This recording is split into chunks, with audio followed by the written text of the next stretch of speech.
All right, good afternoon, everyone. This feels like there's an echo. I don't know if you guys want to hear me twice. I don't know if they're fixing it or not. Okay, let's get going. I know, it does. Okay, today the Biden-Harris administration is taking a major step to expand contraception coverage under the Affordable Care Act. Since Roe v. Wade was overturned, Republican elected officials have made clear they want to ban or restrict birth control, defund federal programs that help women access contraception, and repeal the ACA. Congressional Republicans have also repeatedly blocked federal legislation to safeguard the fundamental right to birth control for women in every state. It's dangerous and it's unacceptable. This new action under our administration would help ensure that millions of women with private health insurance can access the contraception they need, including over-the-counter contraception at no cost. At a time when contraception access is under attack, President Biden and Vice President Harris will continue to fight to protect access to reproductive health care and call on Congress to restore the protections of Roe v. Wade into federal law. Now, the President and the Vice President their response to the recovery efforts continue to deliver for the people of North Carolina, Florida, and all communities affected by Hurricanes Helene and Milton. Over 5,500 federal personnel are deployed to North Carolina and Florida. Today, Administrator Deanne Criswell is in North Carolina to ensure that resources continue to make it to the communities and survivors who need them. In total, nearly $2 billion in federal assistance has been approved for those affected by recent storms. In North Carolina, the administration has approved more than $300 million in assistance. This includes over $130 million for nearly 90,000 households. Additionally, FEMA has approved more than $189 million for debris removal and reimbursement of emergency protective measures for the state. And the administration also announced that the government will create a brand new program for assistance impact communities with their recovery and rebuilding efforts. Additionally, 15 disaster recovery centers are operating in impacted areas in North Carolina and have served more than 5,700 visitors, and power has been restored to 99% of impacted North Carolina customers due to thousands of utility personnel working around the clock. All of this is thanks to the leadership of the President, the Vice President, FEMA, and other administration leaders, and the many state and local officials who have helped ensure a robust and well-coordinated response and recovery effort. We'll continue to use every tool at our disposal to help these communities respond and recover from these disasters. And now, next, we have the First Lady. First Lady Jill Biden is unveiling a new enhanced educational White House public tour for visitors today at the White House. As a classroom teacher for 40 years, Dr. Biden knows that learning has to be engaging and interactive, and that you have to meet students where they are, giving them what they need to spark their curiosity and imagination. This is the first significant improvement to the tour in decades. And as the First Lady said, and I quote, "We've added flexible, versatile, and dynamic tools of learning to the tour, created more pathways in the house to bring people further into the rooms, expanded the tour to now include the diplomatic reception room, and we've included more educational content that visitors can touch, hear, and see up close." Get on that tour, folks. The First Lady hopes the tour inspires everyone who visits the White House to learn more about our shared history. And on the week ahead, the President will be hitting the road this week to discuss the Biden-Harris administration's work to deliver for the American people. On Tuesday, tomorrow, the President will host a bilateral meeting with Prime Minister Robert Golub of the Republic of Slovenia before heading to Concord, New Hampshire, where he will join Senator Bernie Sanders to discuss the Biden-Harris administration's work to lower costs of prescription drugs. During that event, the president is expected to discuss new data on savings for the first year thanks to the Inflation Reduction Act. He will also make a campaign-related stop while he is in the Granite State. Then the president will travel to Phoenix, Arizona on Thursday and Friday, where he will deliver remarks at the Gila River Indian community and discuss the Biden-Harris administration's record of delivering for tribal communities, including keeping his promise to make this historic visit to Indian country as well. This will be first as president to do this, his first as president to do this. As always, we will be sharing more information as we get closer, certainly to Arizona and tomorrow as well. Okay, Darlene. And thank you. Apologies, can you clarify one thing? You just said sure. The president, after you were talking about New Hampshire, that he's making a campaign-related stop. Is that in New Hampshire, or were you talking That's about going to be in New Hampshire. Yep, the Granite State. He'll be making a campaign-related stop, and certainly the campaign will have more to share on that. And then on the leak of information, classified information about Israel's plans toward Iran, there was a leak of classified information last year in April. A member of the National Guard had posted a bunch of documents and whatnot online. Has the Pentagon and the intelligence community done enough since then to protect? What I can say is certainly we are aware of the reporting.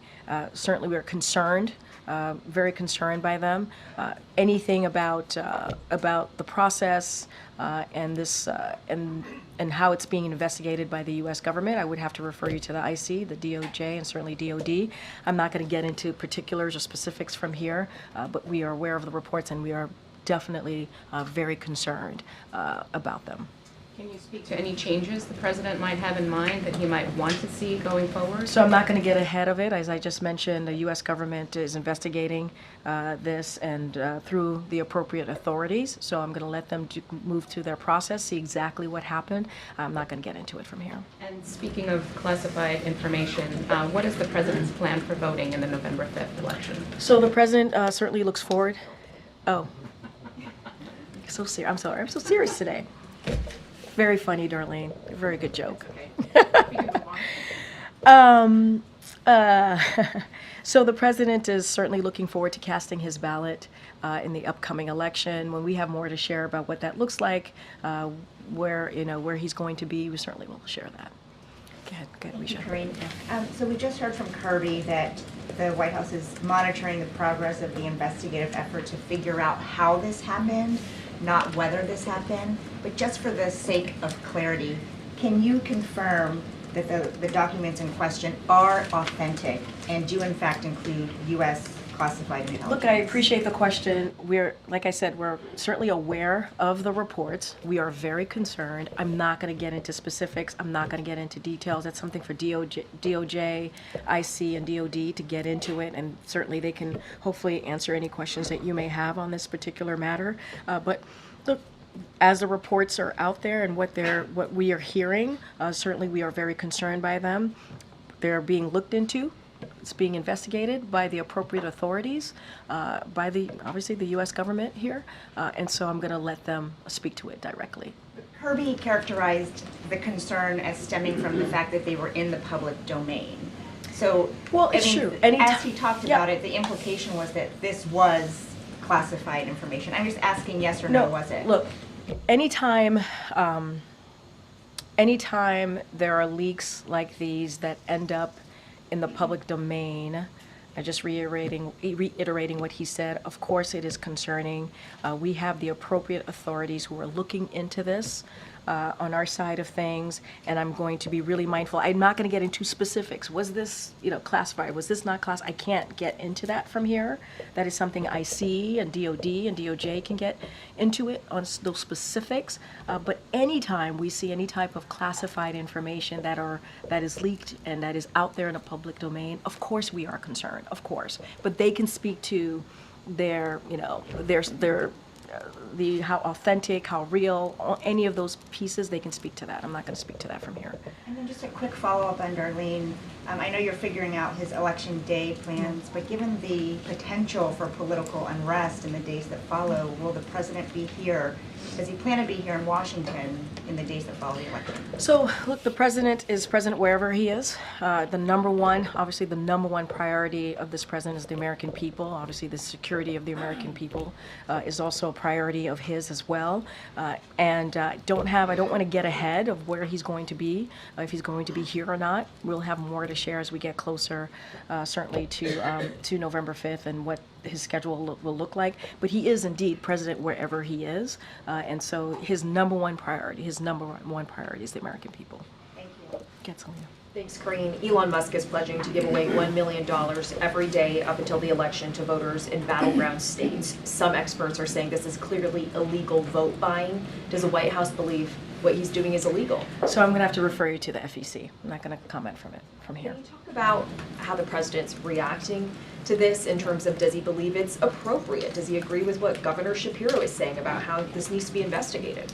I will leave it to Governor Shapiro and the legal authorities to speak to this. I'm just not going to speak to it from here. I would have to leave it to FEC. And if you could just talk broadly about what Trump has also said about making Musk the head of a new government efficiency commission.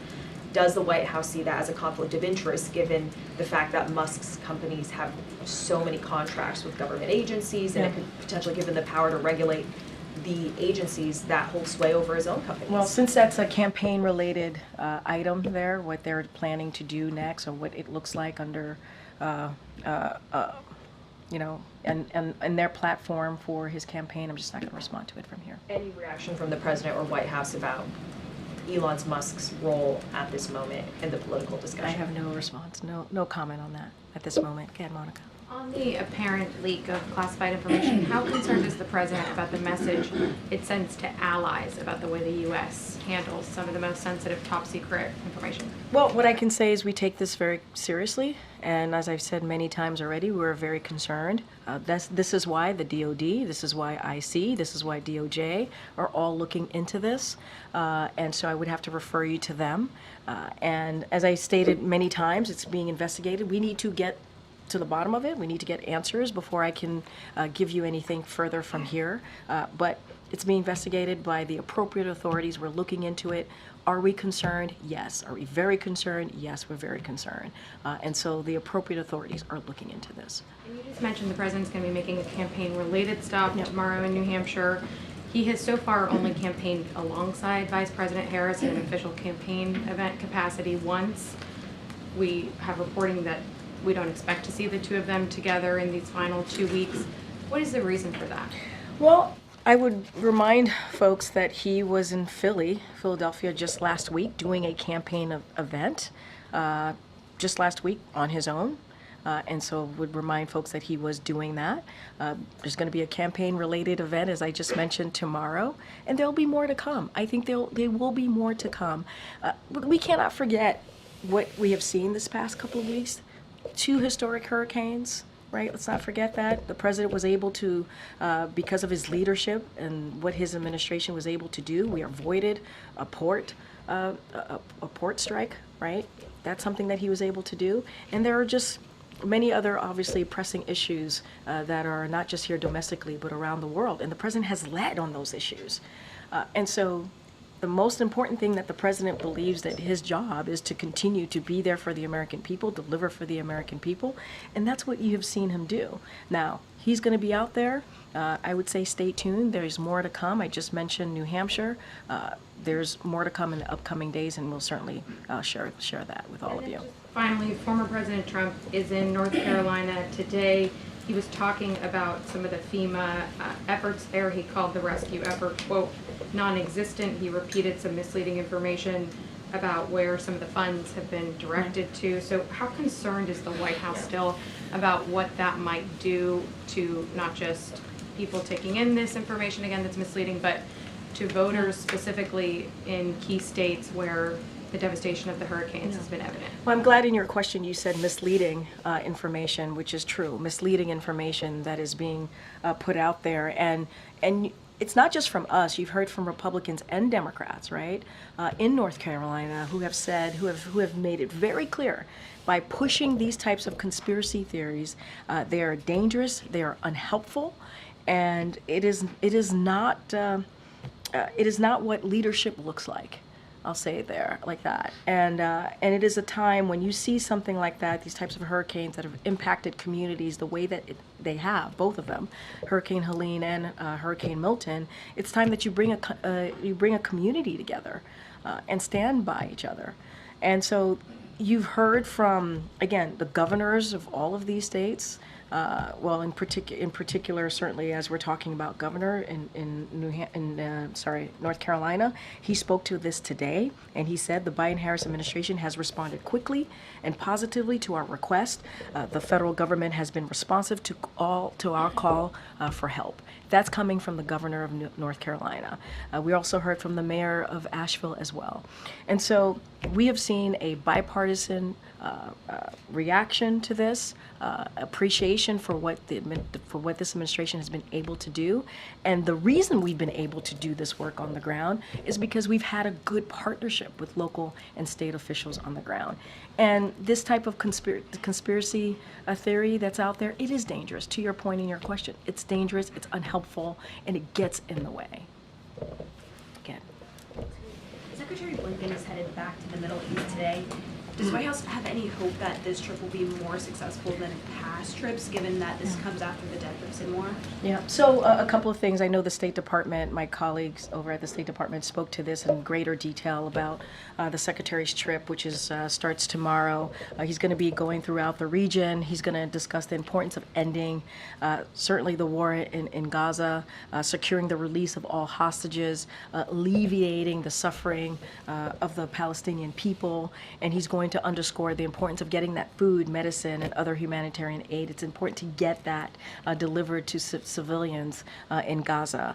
And he's going to also continue to have the discussions that we've been having for the past several months now about the diplomatic resolution to the conflict between Israel and Hezbollah. And so we're going to reaffirm what you're going to see from this trip that the Secretary is having throughout the region is reaffirming our commitment to what I just laid out to our partners across the region. And we do want to de-escalate the tensions and also obviously provide that lasting stability. And that is the commitment that we continue to have. Look, you're asking me, I know your question was, do we think this will have an effect? We believe, and this president believes, when a diplomatic resolution, a diplomatic conversation is certainly key to dealing with issues that we're seeing across the globe. Does the president have any reaction to former President Trump using this rhetoric about the enemy from within, and specifically tying it to former Speaker Nancy Pelosi and Adam Schiff this weekend? Look, it is, that type of language is un-American. It's dangerous. I was just asked about misinformation that we have been seeing during certainly before the hurricanes hit, and certainly now as after the impact and what we're seeing on the ground, and how we're trying to work with our partners on the ground to make sure we get relief to folks on the ground. And that type of misinformation, conspiracy theories, is only hurtful. And that is not what Americans want to see as a leader. That is not what they want to see as a leader. And it's also disrespectful to our military. To ask our military to react or to do something in such a political, such a political way, we should respect our men and women. They should be respected. They put their lives on the line for us, and we should respect them. And it's incredibly disrespectful to them as well. And so it's un-American, it's dangerous, and it should stop. Thank you, Karine. Is there any latest understanding from the White House on when Israel is going to respond to Iran's missile attacks? Look, I think we've been pretty consistent on that. This is something for that decision. Any military operational decision is up to Israel. We've been very clear in our commitment to Israel's security. That continues to be ironclad, but that is something for the Israeli government to speak to. And is there any word on what that response would look like, and is there sort of a red line? that you guys would I'm just want? not going to preview that from here.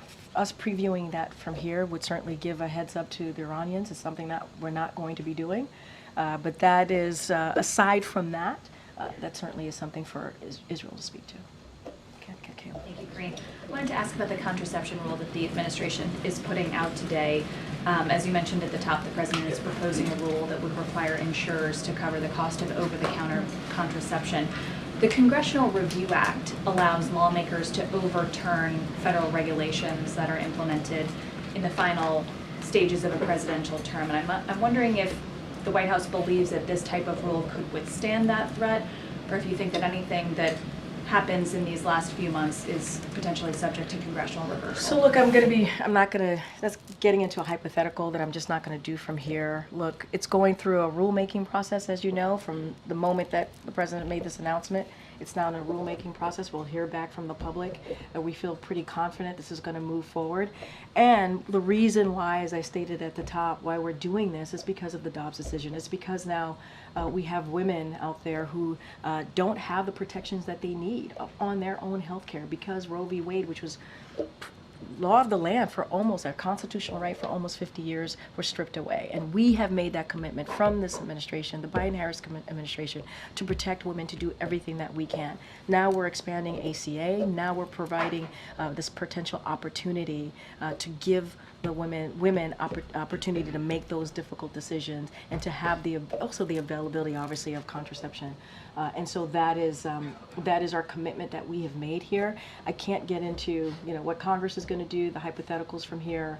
What we can focus on is keeping that commitment that we have made to women and families across the country. And then tomorrow in New Hampshire, CNN is reporting that President Biden will appear with Vermont Senator Bernie Sanders tomorrow.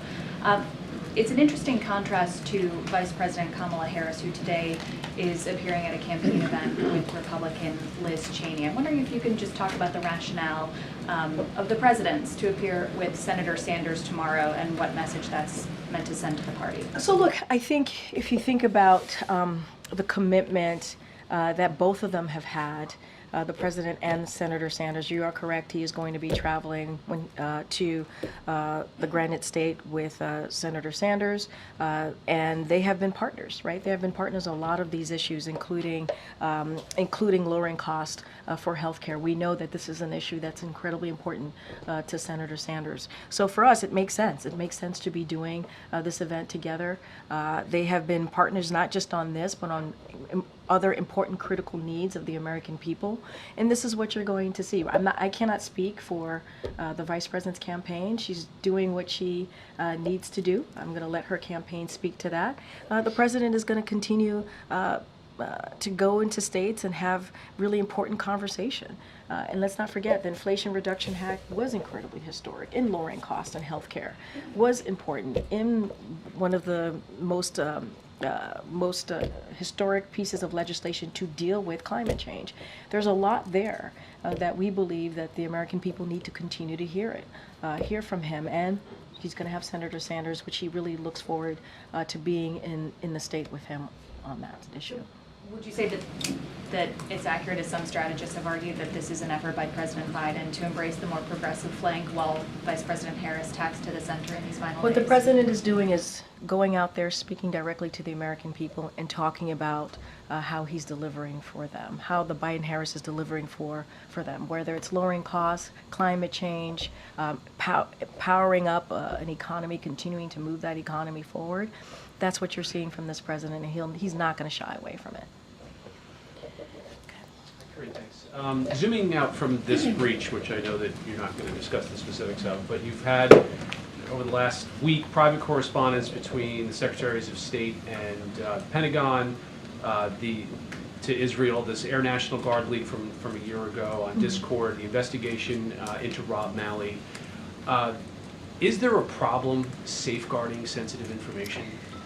What I will say is the president continues to have complete confidence in the agencies, right? Whether it's DOD, IC, or DOJ, and he has complete confidence in them.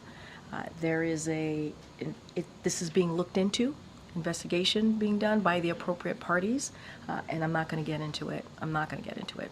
Are we concerned? We are very concerned. We are. We've been very clear about that. And it's being looked into, and so I'm not going to go beyond that. Since the Discord leak, has the administration, or what has the administration done to further safeguard national secrets? I'm not going to get into any specifics on that as it relates to this particular moment of what we're seeing with the reports out there. It's being looked into. We are very concerned. DOD, IC, DOJ can speak to that, this particular incident more broadly, these reports. I just don't have anything else to share beyond And that. do you know yet if it's a leak or a hack? Again, this is why I'm referring you to IC, DOD, DOJ. They can speak more to this, and I would leave it to them. Okay, Sarah. Thanks, Karine. While the president was in Germany, did the issue of authorizing Ukraine's use of long-range missiles deeper inside Russia come up during his bilateral meetings with the Germans or his meeting with the European Quad, particularly given the approval that some NATO allies have provided? Did they urge him to provide support for this? I'm not going to get into beyond what we've been able to share on the readouts. What I can say is that policy has not changed. And we said that. We said that I remember saying this at this podium before the president left to go to Berlin, Germany just last week, and said our policy stance on that hasn't changed and it wasn't going to change, and don't expect any announcements. So it still stays the same. I don't have anything to share beyond that, beyond what we've shared in readouts. And then on a different topic, there's a report that Israel gave the U.S. a document outlining its conditions for a diplomatic solution to end the war in Lebanon and allow people to return to their homes on both sides of the border. Can you confirm this? What I can say is that many times we get certainly views from the Israeli government. We get their views on things, and certainly the back and forth. I've said many times that we have regular conversation with our counterparts in the Israeli government, but I'm not going to get into diplomatic or private conversations from here. Okay. So this administration has warned Israel that it could lose access to some U.S. weapon fundings if it doesn't produce a dramatic increase in humanitarian aid coming into Gaza.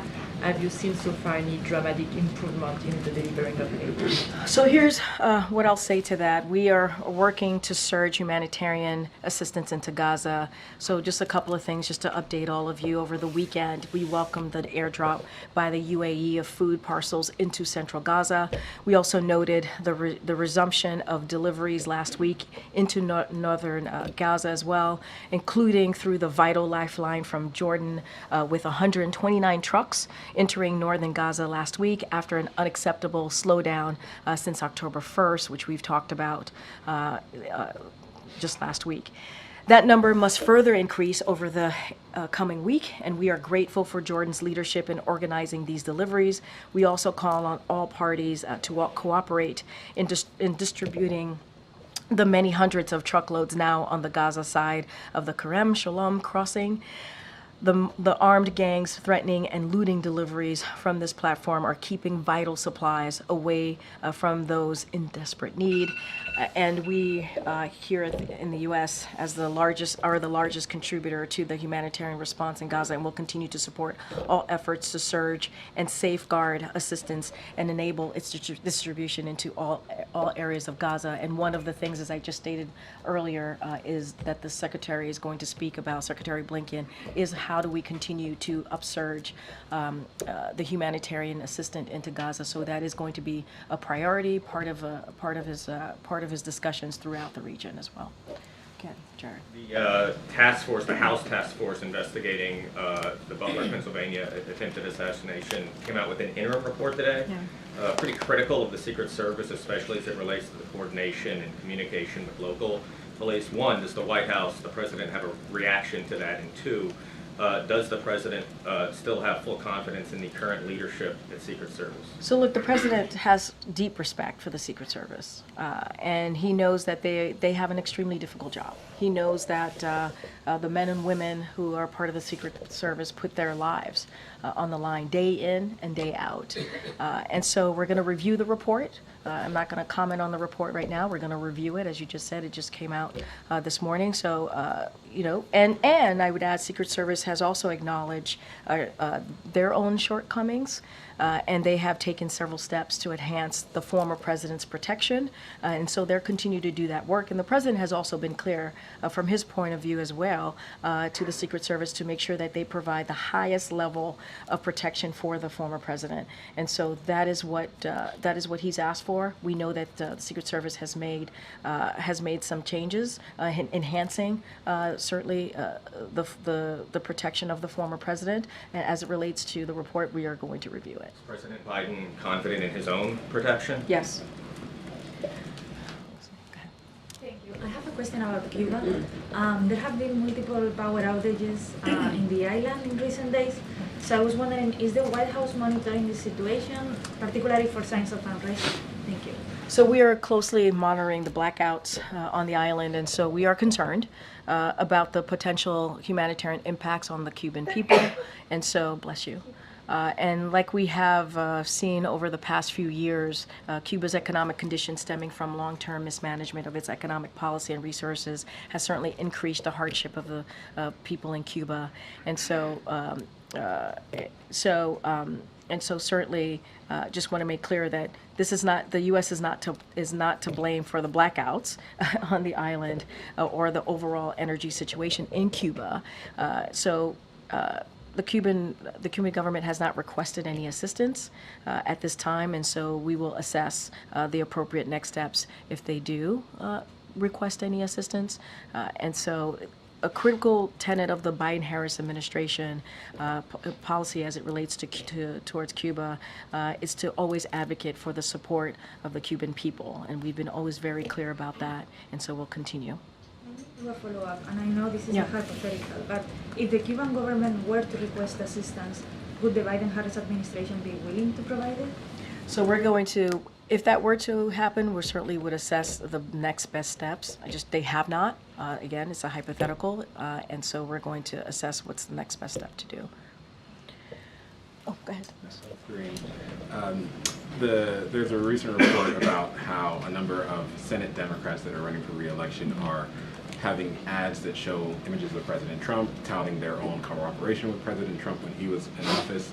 People like Senator Bob Casey saying that he bucked President Biden on fracking and supported President Trump on trade and tariffs. Does the president, as the leader of the Democratic Party, have any thoughts about members of his own party talking about how much they've worked with President Trump in the past? No. You all have talked about the former president as a threat to democracy, talked about how much danger he would be if elected once again. The fact that other Senate Democrats aren't having that same message, is that concerning at all? Look, I'm not going to speak to each individual campaign and what they're doing in their campaign. That's a political, certainly a political campaign and a political reaction to whatever they need to do on the ground. So I'm not going to speak to that. The president stands by his comments, his fight for democracy. He stands by what he saw on January 6th. He stands by the threat to democracy that we saw on that day, a dark day in our democracy, when you saw 2,000 people go to the Capitol because they were told to by the former president, because they didn't believe or were told not to believe free and fair elections, while meanwhile dozens of Republican judges were able to say, hey, yeah, no, this was a free and fair election, and they didn't believe that because they were told not to. And what we saw on that day was horrific. It was horrific, and it was indeed an attack on our democracy. The president has spoken to this many, many times, and so that's who I can speak to. I can speak for the president. I'm not going to speak for other senators and how they decide to move forward with their campaign. Go ahead, in the back. Thank you. I wanted to ask about the upcoming presidential transition. When was the last time that Jeff Sessions and the group of people working on the transition met with representatives from both campaigns? And can you provide an update on where you are in getting ready to hand off? So I don't have any specifics for you at this time. I'm happy to get more information on where they are with that particular piece. I just don't have anything to share on that. As you know, we've offered our assistance to both to both campaigns as we move forward to a transition at some point, but I just don't have an update on meetings from here. Thank you. Good, Naomi, in the back. Thanks. The president likes to tout his deficit-cutting measures since he's come into office, but last week the Treasury Department actually reported that the deficit grew to $1.8 trillion for fiscal 2024. What's the White House's response to that data? Well, that's why we've done the work that we have done, especially moving forward with this historic piece of legislation that speaks about how we're going to deal with the deficit, right? When we signed, the president signed, for example, last year, the $1 trillion debt deal that would cut the deficit by $1 trillion. You saw that in other pieces of legislation that he was able to sign and pass through. And that's why we have shown our commitment to dealing with the deficit. And what we're also seeing is what the former administration did. The former administration passed tax cuts for billionaires and corporations that had led to where we are currently with this deficit. And so the president has done the work and will continue to do the work to try and deal with, as you just laid out, the deficit that we're seeing. And look, what we're trying to do here from this administration is make sure that the economy continues to grow, that jobs are available, continue to grow, that we're lowering the unemployment rate and lowering costs. That is something that this president and this vice president are trying to do. Meanwhile, Republicans are doing the opposite. They want to continue to give these tax cuts to billionaires and corporations. They want to make it harder for middle-class families. And so there's a difference there. The contrast could not be more different in what we're trying to do and what the other side is trying to do. I think this data sort of plays into public perceptions that Democrats are weaker in handling the economy as opposed to Republicans. But it's not true. And so what we're going to speak to is how we have done the work to turn this economy around. We cannot forget where we were when the president walked into this administration, an economy that was in a downturn. We saw a situation with the pandemic where there was no strategy. Businesses were closing down. Majority of schools were closed. And so this president has been able to turn that around with the help of the vice president. And so this is why we're going to go to New Hampshire tomorrow. We're going to speak to the Inflation Reduction Act, what the president and the vice president has been able to do to lower costs, because we understand that there's more work to do. We understand this is, when you think about healthcare, this is incredibly important. You heard the announcement that we just made on contraception, making sure that we're expanding the ACA because that's important to women. And everything that we're talking about, Republicans in Congress, majority of them, don't want to see. They're on the other side of what we're trying to do. And so, look, we understand there's more work to do, and we're going to continue to push forward. Okay, John. Thanks a lot, Karine. I wanted to ask you about the vice president and the difficult position that she's in the sense that she's running for president and she is currently vice president. And it's difficult, we've seen in interview after interview, for her to separate herself in terms of public positions from President Biden. Does she have a green light that if she wanted to express a differing point of view than the administration on any topic, foreign or domestic, she could do so? Or is she required to be a loyal vice president to President Biden? I disagree. I mean, the interviews that I have seen, you've seen an incredibly strong, very clear-eyed vice president and how she sees this country moving forward. And saying that, she has been indeed a partner with this president and in these successes that we have seen from this administration. And I would also note, now this is to the rest of your question, just last week in Philadelphia, the president spoke to you, asking about loyalty, about her cutting her own path. He talked about that. He talked about how, every president has to cut their own path. He talked about how he was loyal to Barack Obama, but then as a president, he was able to cut his own path forward. And so that's what Kamala's going to do. This is in his own words, what he wants to see the vice president do. And he sees her as being someone who has been loyal, just like he was loyal to Barack Obama, but she is going to certainly cut her own path. And so that's what we're seeing from this vice president. And he's very proud to have seen her move forward in her campaign. And You know, I think what you're seeing is a strong leader, someone who he understood and knew that she would be able to lead on day one. You say you disagree with the premise of my question. Yeah, well, Can well, I not just the ask you premise of something the about question, that? but May I you saying that. ask you something about well, that? no, you just said that I disagree with you. But I just clear- want to Yep, clarify. Go ahead. Thank you, Yeah, Karine. yeah. Can you think of any issue, foreign policy or domestic policy, in which the vice president has a differing point of view than the president? Any Here's what- daylight wait, between well, them? hold on. Here's what I will say. I will say that they've been critical partners, as I've said many times, and it is true. You've heard that from both of them. And they're partners in the way that this administration has moved forward on many issues, and the issues that they've had to really answer to the American people, because that's what they both care about, is making sure that we deliver for the American people. The question as I heard it, not this one, not this second go around, the first go around, the way that you asked the question was, she hasn't been able, she has been having a difficulty, if you will, in answering that question. And I have said to you, and I was saying to you, I have not seen that.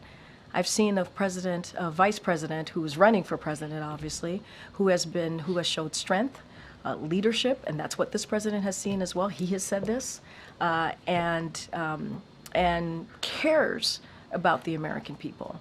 That's what we have seen. That's what many of the American people want to see. They want to see a fighter, and that's who she is.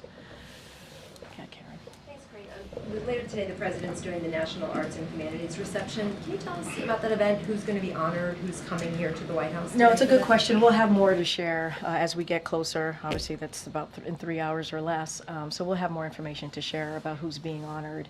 And you're right, the president's looking forward, and the first lady are looking forward to honoring the attendees today. All right. Okay.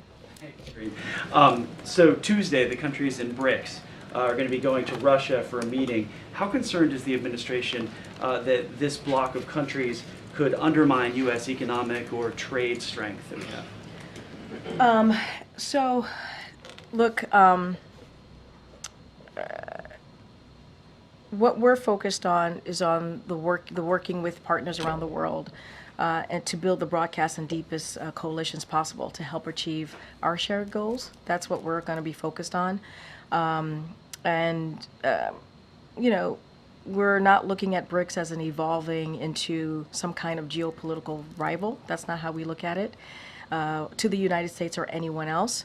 And so we're going to continue to work with our relationships, our partnerships, whether it's with Brazil, India, South Africa. And so we're going to continue to manage certainly those relationships and with China, for example. And so that's going to be our focus right now. One of the newest members of BRICS is the United Arab Emirates, and in September, on September 23rd, the administration signed a deal with them to develop new AI technologies. How concerned then is the Biden administration that what we give to the UAE will then end up in Russia, China, or Iran's hands through the BRICS agreements? So we've worked extensively with UAE on advanced technology. That is something that we have done, and we've done that for the last 2 years. And so that partnering is moving forward.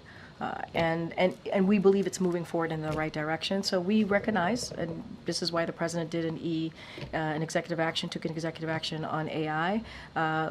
We recognize the potential good, right, of AI, and look forward to certainly furthering that and solidifying our collaboration in AI as we try to build the safeguards and protections. Again, that's why we did the EO, the executive action on it. But the transfer of technology, I'm concerned about through the BRICS agreement, that the transfer of technology will happen. So look, again, we've worked extensively, really, truly extensively with the UAE, and we are, I think where we're headed, the movement, how we're moving forward, is in a good place. And so this is a conversation that we've had over the last 2 years. And so we're going to continue to have those conversations. We're going to continue to work through this. And so we believe it's moving in the right direction. All right, thanks everybody. Thanks everyone.